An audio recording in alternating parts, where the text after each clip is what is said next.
Mari kita awali dengan membaca basmalah. Bismillahirrahmanirrahim.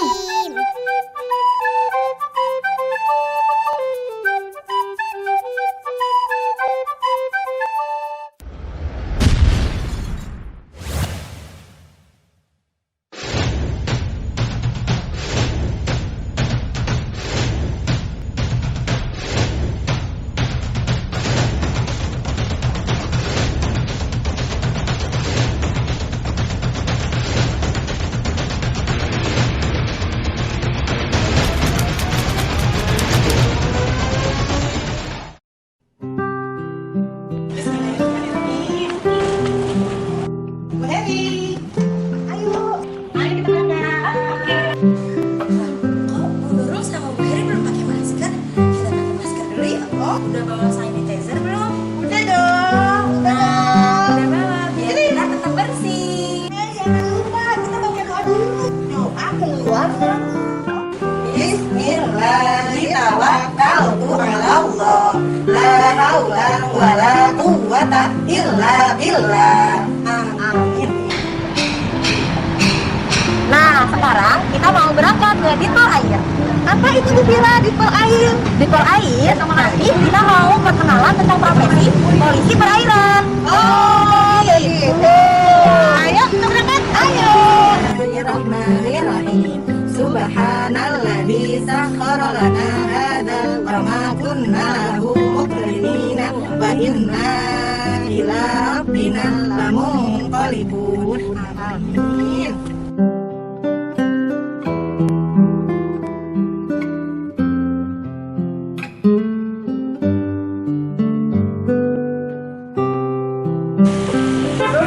Nah, anak-anak, kita sudah sampai di pos taktis. Ini adalah pos penjagaan pertama di Polisi Air.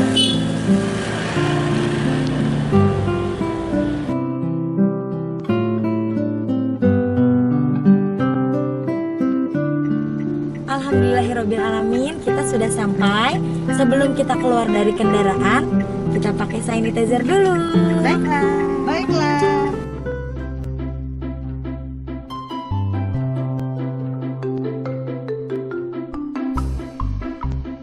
Assalamualaikum anak saleh dan saleha.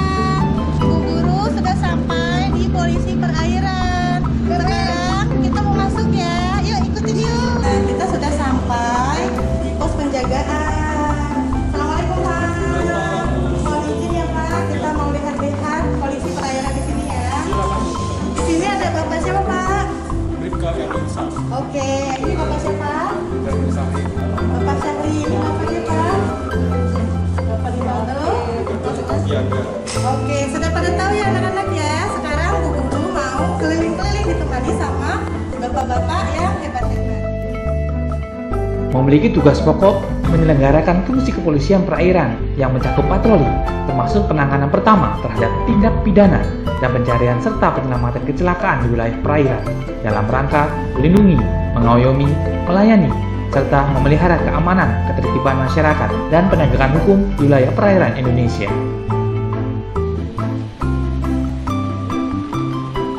Selamat siang adik-adik. Ini penjagaan paling depan dari kantor kita, kantor kepolisian Ditpol Air Korpolairut Bakampori. Di sini adalah pengamanan protokoler. Di sini semua kendaraan yang masuk ke kantor kita akan diperiksa. Dan semua barang bawaan berikut orang-orangnya akan diperiksa di sini. Takutnya ada indikasi orang yang masuk itu adalah teroris. Nah, yang dikakukan itu makanya penjagaan di sini adalah penjagaan yang paling utama. Sini satu pintu, jadi keluar masuk pasti terawasi. Di sini terlihat ada Barada Chandra. Tugasnya 1 kali 1 jam berdiri di sini untuk memberikan penghormatan. Di samping penghormatan menggunakan senjata, ada penghormatan yang merupakan ciri khas Polair menggunakan suling. Seperti ini, terbuat dari tembaga. Ada kuningan, ada tembaga.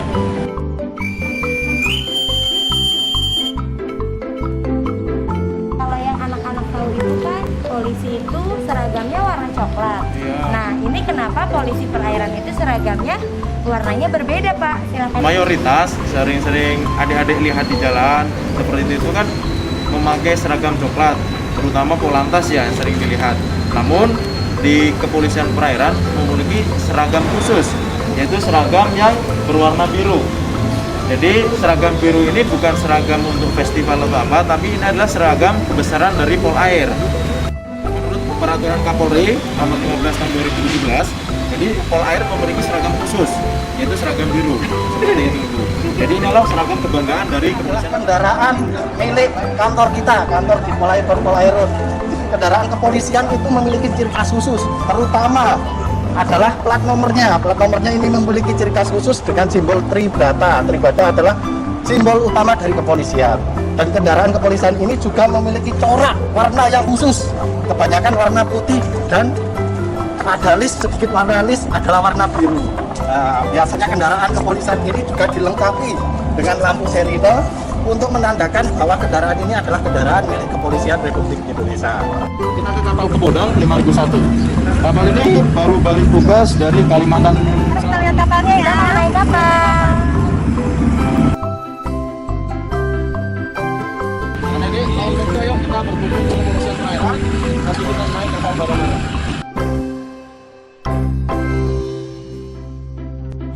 Sebelum kita memasuki kapal, jangan lupa tetap ikuti protokol kesehatan. Kita cuci tangan dulu yuk.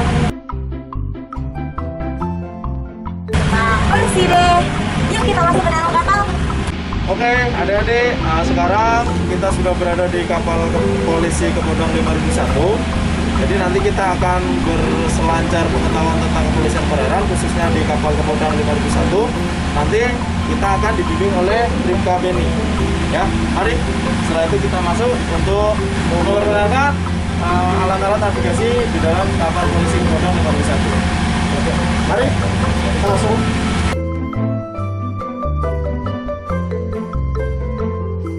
Ini kita sudah ada di atas kapal. Kita bisa memandang laut. Pak Polisi juga punya banyak kapal dan semuanya berfungsi dengan baik. Ini yang kita naiki kapal Kepodang. Iya. Baru kembali dari Kalimantan ya, Bu Lia. Iya. Ya, sekarang kita muter-muter yuk. Kapal kepolisian itu memiliki tipe masing-masing. Dari tipe A, anggotanya itu diisi oleh 36. Nah, ntar kalau tipe B, jumlah ABK-nya atau jumlah personelnya 24.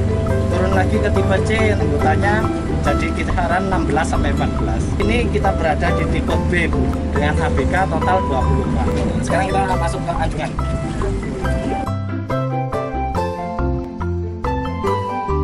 Anak-anak, Bu Fira sudah berada di anjungan kapal Kepodang, ditemani Bapak Bribka Beni Prasetyo. Di sini bermacam-macam alat-alat navigasi seperti kompas, Kompasnya besar ya. besar kompasnya. Ini menggunakan magnet, jadi mereka menunjukkan utara bumi dan selatan bumi. Sini dilihat, bisa kita lihat. Ini namanya GPS atau Global Position System. Gunanya untuk melihat posisi kapal berada di mana. Ini adalah angka-angka menunjukkan koordinat posisi kapal kita. Yang di atas ini posisi lintang, dan di bawah ini posisi bujur. Lintang itu ada lintang utara dan lintang selatan, bujur itu ada bujur timur dan bujur barat. Lalu di sini ada radar. Radar ini fungsinya untuk mendeteksi kapal-kapal maupun tanda-tanda navigasi yang ada di laut. Radar ini bisa mencapai jarak 24 nautical mil. Lalu di sini ada yang namanya Automatic Indicating System atau AIS. Gunanya untuk mendeteksi nama-nama kapal, jenis-jenis kapal, lalu spesifikasi kapal yang ada di sekitar kapal-kapal kami waktu berlayar. Gunanya untuk komunikasi. Ya. Sini monitor untuk peta, jadi petanya sudah digital. Petanya udah digital. Peta Indonesia Petanya secara monitor digital. ya, Nak. Tidak menggunakan kertas lagi. semua sudah digital. Di sini ada komunikasi radio. Radionya kita hubungkan ke pusat-pusat pelabuhan di Indonesia. Jadi kalau kita mau masuk ke wilayah Jakarta, kita panggil Sar Bandaran Jakarta untuk mengetahui kapal-kapal yang mau keluar Jakarta ataupun yang mau masuk. Gunanya agar kita mengantisipasi jangan sampai ada kecelakaan tunggakan. Di sini ada komunikasi searah. Jadi ini untuk ABK kami yang apabila kapal untuk bertolak atau bertolak gerak, kita tidak teriak-teriak lagi, kita tidak teriak-teriak lagi di sekitar tolong sini. Jadi kita panggil searah aja, dikomandani satu orang, memanggil untuk monitor posisi mereka di mana. Misalkan di haluan sama kulitan, semua di tengah. Jadi tiap orang memakai komunikasi satu arah itu. Radio marine ini antar kapal, namanya VAF. Kita bisa menghubungi kapal-kapal lain di laut, menanyakan tujuan mereka kemana, lalu punya kecepatan berapa, dan kita apabila bertemu kita bisa mengatur posisi kita agar tidak terjadi tumpukan di laut. Dan ini ekosonder. Gunanya ekosonder ini untuk mengukur kedalaman laut. Sangat berguna di laut. Ditakutkan kapal kita kandas. Ini untuk monitor berapa kedalaman laut yang akan kita lewati. Lalu di sini adalah panel-panel mesin. Kapal maju menggunakan ini, dua-dua ini mesin kanan, ini mesin kiri. Apabila kapal maju, digunakanlah alat ini untuk maju ke depan. Kapal mundur, sebaliknya akan mundur. Di sini semua panel-panel ini untuk mengetahui tekanan mesin, kecepatan mesin, RPM. Kalau di motor itu seperti speedometer. Dan uniknya di kapal ini kemudinya ini bukan seperti kemudi di mobil. Dia pakai kemudi stick. Jadi ini secara otomatis, yang ini secara manual. Kemudi kapal ini ada dua, kanan dan kiri. Ini secara manual, kanan kemudi kanan mereka hijau, kiri merah. Ini secara manual. Naik dua-duanya bisa dihubungkan secara otomatis menggunakan stick ini. Kalau misalkan mau ke kanan dua-duanya, kiri mereka otomatis kiri dua-duanya. Ini nggak pakai seperti mobil lagi. Modern. Ini teropong, binokular atau bahasa ininya binokular. Kalau bahasa umumnya teropong. Hanya untuk melihat kapal-kapal jarak jauh. Untuk melihat itu kapal nelayan, kita bisa membedakan itu kapal nelayan, apa kapal bawa minyak atau kapal bawa tambang atau kontainer, itu sudah bisa dari jauh. Ini kapal dari jauh nih. Pada malam hari sangat berguna untuk mencegah kebrukan atau mendeteksi ini bagan apa kapal. Soalnya kalau di malam itu lampu-lampu itu tuh ya bisa menipu gitu. Itu kapal apa bagan nelayan. Kegiatan kami pada saat tugas itu dari bangun ini pagi kami melaksanakan apel pagi dulu sekitar setengah jam. Terus merincikan kegiatan apa aja yang akan kita lakukan pada hari itu. Setiap hari kita melakukan pemeliharaan, perbaikan, lalu perawatan itu setiap hari yang kita lakukan, seperti itu rutinitas. Tapi kalau untuk berlayar, kita melakukan pengaturan lalu lintas laut, penjagaan di kapal, lalu patroli, kita keliling-keliling patroli, lalu ada juga laksanakan penegakan hukum. Seperti itu. Pak, kapal ini digunakan untuk apa, Pak? Kapal ini digunakan untuk melaksanakan patroli perairan di laut, membantu orang-orang apabila membutuhkan pertolongan di laut.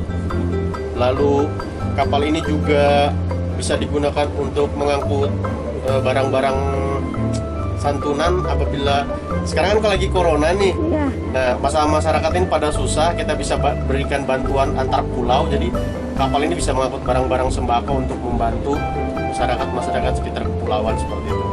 Kami juga sekarang pada saat pandemi kita ada namanya program online. Jadi kita memberikan fasilitas wifi gratis untuk anak-anak di sekitar pesisir pantai begitu. Orang-orang yang di daerah kota-kota saja kesulitan gitu untuk belajar online. Jadi kami juga pada saat di daerah pesisir kami melaksanakan belajar online gratis di kapal. Jadi anak-anak bisa kapal untuk belajar online seperti anak-anak di rumah. Jadi ya kalau di pesisir pantai, pesisir laut, Bapak Polisi juga memberikan fasilitas untuk anak-anak belajar di kapal loh. Keren ya. Pak, apakah Pak Polisi Air ini bertugas setiap hari di laut, Pak? Kami mendapatkan surat perintah dari atasan, lalu kami akan melaksanakan patroli di perairan setiap hari dan ada waktunya juga per 3 bulan. Jadi selama 3 bulan kita akan patroli selama 3 bulan itu. contohnya itu kita ditugaskan di perairan per provinsi. Jadi Kalimantan Timur misalkan atau Kalimantan Selatan, kita akan ditugaskan di sana untuk mengamankan patroli di sekitar perairan Kalimantan Timur, Kalimantan Selatan, atau di Jawa Tengah atau di Jawa Timur, sekitar perairan Jawa Tengah, Jawa Timur, seperti itu aja. Bisa untuk fungsi-fungsi di perairan pesisir seperti pantai. Kami juga melaksanakan patroli-patroli di sungai-sungai, selain di laut juga pastinya gitu. Jadi kalau anak-anak mau piknik ke pantai, tidak usah khawatir ya Pak? Tidak usah khawatir, Iya. karena kami akan selalu melindungi, mengayomi, dan melayani semua masyarakat. Iya. Berhati-hati juga. Jangan sampai ada apa-apa waktu berwisata ya adik-adik ya. Lagi pandemi, Iya. perhatikan protokol kesehatan. Soalnya sampai sekarang belum ditemukan vaksin buat corona ini. Iya. Jadi hati-hati dan selalu memakai masker, menjaga jarak, dan jangan lupa mencuci tangan ya adik-adik. Iya. Baik Pak, terima kasih. Terima kasih adik-adik. Iya, Dadah. sama-sama. Nah, Bu Lia sekarang bersama bapak-bapak yang ada di kapal ini. Kita tanya yuk. Ya, Kan Bapak tugasnya selama 3 bulan di atas kapal. Apakah Bapak nggak ngerasa bosen? Apakah Bapak nggak pengen jalan-jalan ke mall gitu? Gimana perasaannya Pak? Ini yang jujur apa yang bohong? Yang jujur itu. Yang jujur.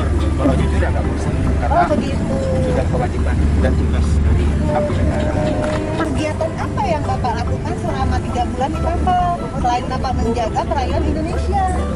Iya, selain itu kami sebagai polisi perairan biasanya kita patroli di laut. Jadi kita nangkapin nelayan-nelayan yang nakal. Biasanya kan banyak nelayan nakal itu Bu. Yang biasa pakai bom ikan, jaring-jaring. Itu kan kalau di Indonesia nggak boleh. Karena kalau pakai jaring pasti ikan-ikan yang kecil kena jaring semua. Dan kalau pakai bom ikan pasti merusak terumbu karang yang ada di laut. Jadi kegiatan kita patroli untuk mencegah dari kejahatan seperti ini. Wah hebat sekali ya Bapak ya. Jadi itulah buat Bapak jadi nggak bosan ya Pak. Karena nanti Bapak pahalanya banyak sekali teman-temannya. Semoga Bapak-Bapak ini selama bertugas selalu dilindungi Allah dan selalu sehat tentunya. amin. Nah begitu teman-teman. Di setiap kapal selalu ada bendera merah putih.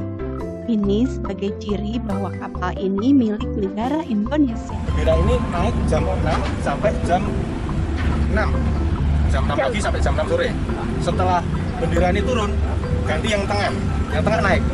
Berarti Malam. jam 6 sore sampai Jam 6 pagi naik jam ke 6 tengah. pagi. Kita cintaan NKRI. Itu lambang kita. Kapal ini dilengkapi dengan Sea Rider. Sea Rider atau perahu karet digunakan untuk patroli. Punya 2 ya Pak? Dua. Ini namanya kren. Kren itu untuk menaikkan dan menurunkan Sea Rider. Bisa dari samping, belakang, bisa dinaikkan, diturunkan. Iya, iya. Kren. di kapal ini tersedia bensin, bahan bakar untuk Sea Rider, dan bahan bakar Kapal ini solar. Teman, kapal ini dilengkapi dengan dapur, ruang makan, Ruang meeting, ruang tidur, dan toilet. semua dibersihkan masing-masing anggotanya, Bu. Semua anggota berkewajiban untuk membersihkan daerah-daerah tertentu yang sudah dibagi. Ya. Di sini ada 2 pembagian, yaitu Banat, yaitu Bintara Navigasi, Batek, Bintara Teknik. Nah, itu ada pembagian masing-masing dan memiliki kewajiban masing-masing. Iya, jadi semuanya dikerjakan sendiri ya Pak. Siap, dikerjakan sendiri. Anak-anak di kapal ternyata ada pos penjagaan juga loh. Dan ini berada di buritan kapal. Terima kasih Pak. Terima kasih ya.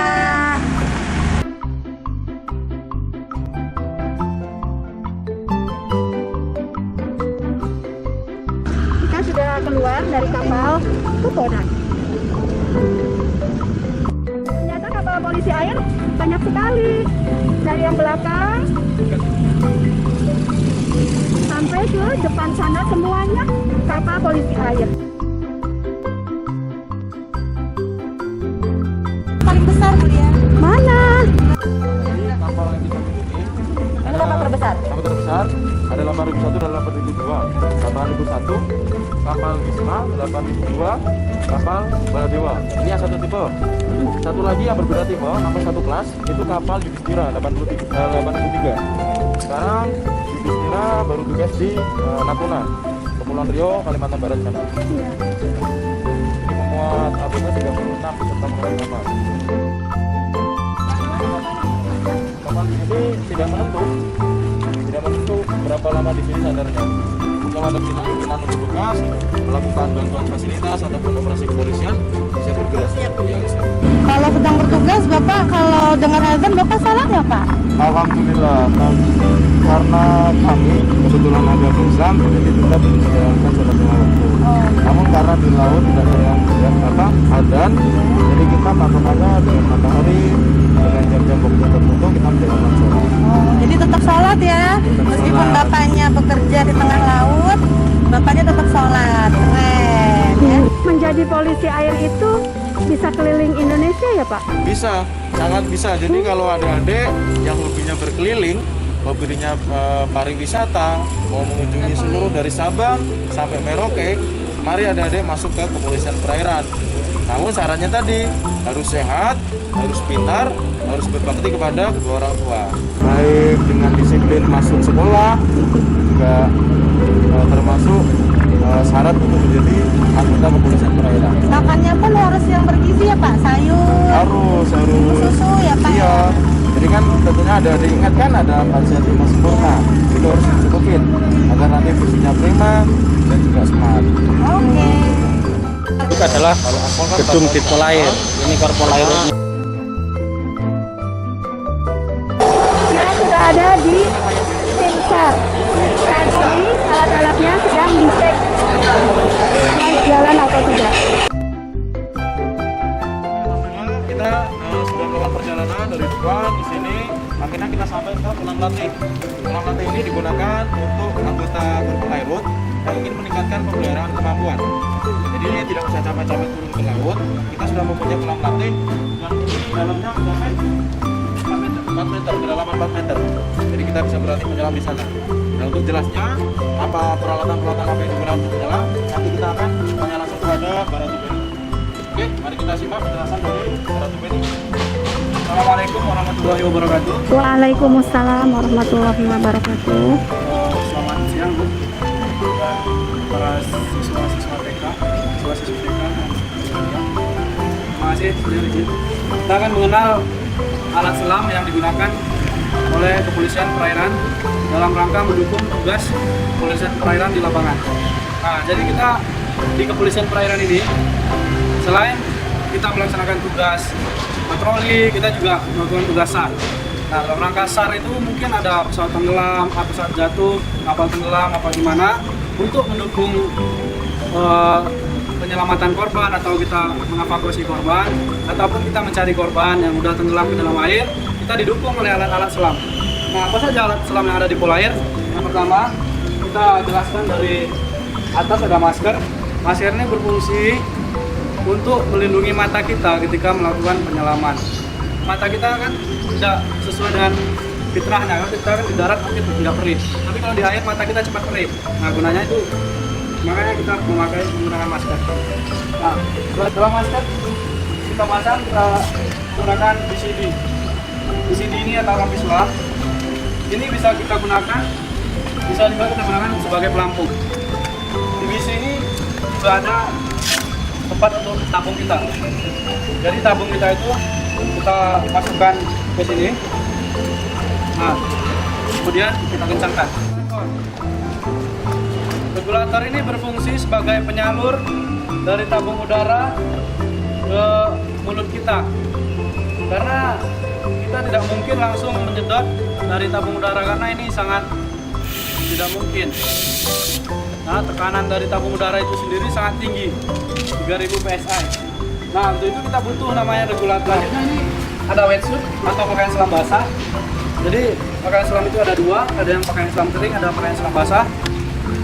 Dan hari ini kita menjelaskan tentang yang pakaian selam basah yang kita gunakan. Ini ketebalannya 3 mm, gunanya melindungi kita agar tidak terlalu kedinginan di dalam air. Nah, kemudian ketika kita tidak menggunakan ini, mungkin kita cepat kedinginan atau kita disengah ubur-ubur dan lain-lain. Menghindari itu juga makanya kita menggunakan wetsuit. Nah, kemudian kalau kita memakai coral boot, kita harus memakai fin open heel.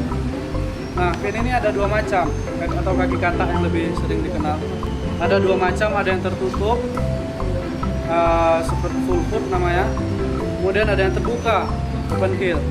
Nah, ketika kita menggunakan ini, biasanya daerah-daerah yang ada karang, kemudian ada banyak bulu babi, kita menggunakan ini yang open hill. Jadi kita pasangkan di sini, kemudian baru kita pakai di bawah, kan? Nah, kemudian kita pasangkan, baru kita. Jadi kita lebih safety. Kemudian fin ini juga digunakan mempercepat ini, untuk mempercepat pergerakan kita dalam air. Kalau kita pakai kaki biasa mungkin lebih lambat. Nah, pemberat.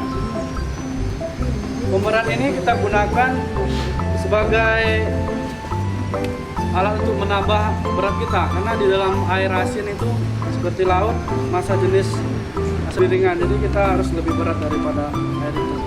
Kalau pemberat kita terlalu berat, mungkin di sini kita isi udara di PC kita, jadi dia stabil lagi, karena dalam menyelam itu kita butuh kestabilan. Dan ketika pemberat kita terlalu ringan, atau mungkin kita kosongkan PC sekosong-kosongnya. Ini tabung selam yang kita gunakan di Polair salah satunya. Tabung selam ini yang di bawah pelindung tabung.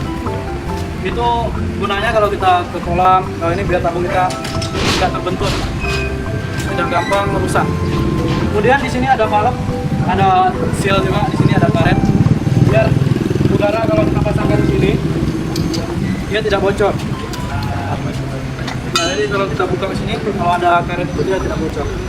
Kemudian tabung ini perawatannya per 5 tahun dia harus dikalibrasi atau diuji tekanan, biar penyelam Polair itu tetap safety, tetap jauh dari mara bahaya. Boleh tahu nggak Pak, tabung ini kekuatannya berapa lama dan berapa kedalamannya ketika menyelam? Oke. Iya. Untuk tabung selam sendiri, untuk ketahanannya berapa lama kalau tabung itu full, kalau ukuran segini, itu tergantung kepada napas penyelamnya, Bu. Kalau penyelam kita penyelam baru, rata-rata dia cepat menghabiskan isi tabung, karena napasnya masih ngos-ngosan, jadi dia semakin boros. Kalau penyelam udah agak mulai stabil, dia napasnya teratur, jadi kemungkinan udara di sini lebih hemat. Kemudian kalau napas juga tergantung kerja kita di bawah. Kalau kita bekerja lebih ekstra, umpamanya kita melawan arus berenangnya, atau mungkin ada yang kita kerjakan di bawah, nah itu tabung udara kita lebih cepat habis. Biasanya sih kalau untuk kedalaman tabung ini bisa dipakai di 40 meter kedalamannya. Udah lewat itu biasanya waktunya sedikit. Kalau penyelaman itu dia punya waktu, Bu. Jadi punya waktu, ada tabelnya juga. Kita harus belajar dulu sebelum menyelam. Kita pelajari kita targetnya berapa meter. Kemudian kita pelajari ini udaranya berapa. Udara murni begini yang kita masukin. Ini kan bukan murni oksigen, ini udara biasa yang dimasukkan. Kalau oksigen dia nggak bisa. Oksigen itu semakin banyak kadar oksigen dalam satu tabung, dia semakin tidak bisa untuk menyelam ke dalam. Dia cuma bisa bertahan. Kalau oksigen semakin sedikit, penyelamnya bisa semakin bawah. Tapi untuk waktunya semakin sedikit. Kalau semakin banyak oksigen, semakin lama kita di bawah, cuma lebih dangkal. Semakin sedikit oksigen, kita semakin dalam, tapi waktunya lebih sedikit. Nah, kalau adik-adik TK yang mau masuk ke Polair, silakan rajin-rajin latihan renang dari sekarang. Karena di Polair sendiri kita harus punya kemampuan berenang dan kemampuan menyelam. Jadi kalau ada minat dan bergabung dengan kakak-kakak yang ada di sini, om-om yang ada di sini, silakan mulai latihan berenang. Karena berenang itu menyenangkan. Iya. Baik Pak, terima kasih banyak penjelasannya. Semoga bapak-bapak di Polisi Air selalu sehat ya Pak. Amin. Semoga adik-adik juga sehat selalu, ibu-ibunya juga sehat selalu. Amin. Terhindar dari wabah corona yang melanda kita. Amin. Terima kasih. Assalamualaikum warahmatullahi wabarakatuh. Waalaikumsalam warahmatullahi wabarakatuh.